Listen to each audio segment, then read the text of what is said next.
अजित पवारांनी राष्ट्रवादीमध्ये बंड केल्यानंतर पुतणे आणि काकांमध्ये राजकीय संघर्ष सुरू झालाय। अजित पवारांनी मीच विलन का असं म्हणत शरद पवारांना सवाल विचारला।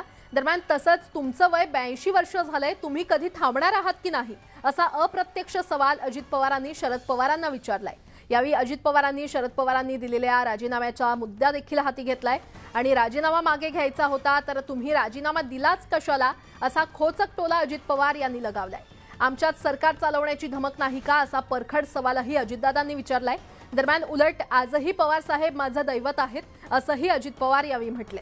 दरम्यान आता नवीन पिढी समोर येते, चुकलं तर चुकलं असं सांगा, चूक मान्य करून दुरुस्त करून पुढे जाऊ, पण कुणासाठी चाललंय हे असं चित्र निर्माण केलं जातंय असंही अजित पवार यावेळी म्हटलेत। आणि अजित पवार गटाकडून घेण्यात आलेल्या मेळाव्यात अजित पवारांनी शरद पवारांवर वार केलेले आहेत। मित्रांनो, काळ आता जर वय जास्त झालं, 82 झालं, 83 झालं, तुम्ही कधी थांबणार आहात का नाही?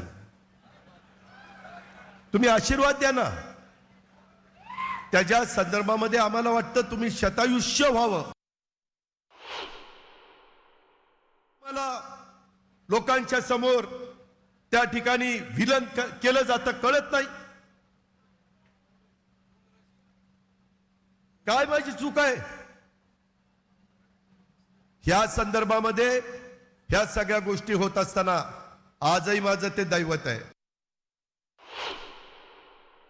भाजपचे वरिष्ठ नेते मी, देवेंद्र फडणवीस, सगळी चर्चा झाली, 5 बैठका झाल्या त्याच बंगल्यात, आणि मला देवेंद्रला सांगितलं कुठं बोलायचं नाही। आता मला सांगा, नेत्यांनी सांगितल्यावर मी कसा कुठं बोलेन? वैयक्तिक कुणाच्या स्वार्थाकरता हा निर्णय पक्षाने घेतला नाहीये।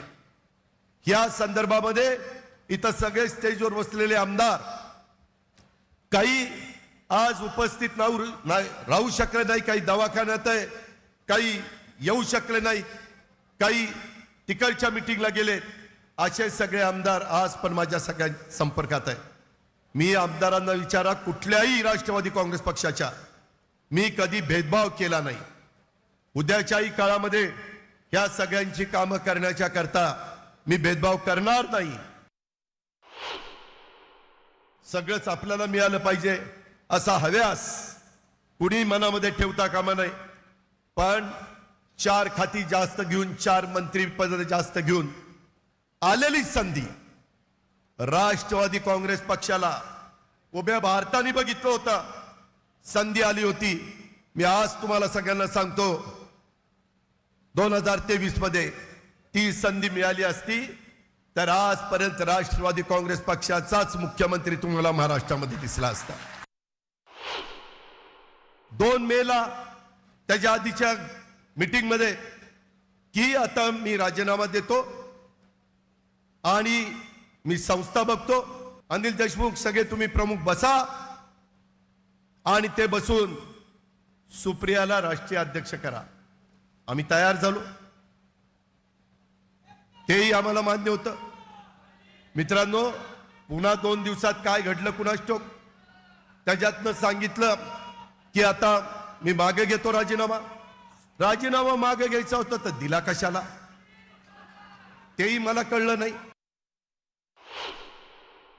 बरं, आत्ता केलं जातं, आत्ता जो काही हट्ट, मी सुप्रियाशी बोललो, अगं सुप्रिया, आपण एका घरातली एका कुटुंबातली होत, लहानाची मोठे झालोत, काहीतरी सांग। ते हट्टी आहेत, ते ऐकत नाहीत कुणाचं। असा कसला हट्ट आहे?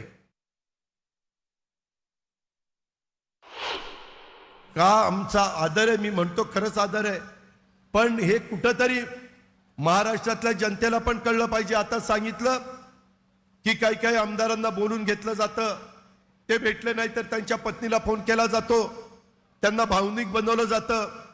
मी नाव घेत नाही, पण वरिष्ठ नेत्यांनी एकदा एका आमदाराला समजून सांगण्याचा प्रयत्न केला। तो म्हणला, आम्ही दादांना शब्द दिले, आता दादांच्या बरोबर आम्ही राहणार आहे।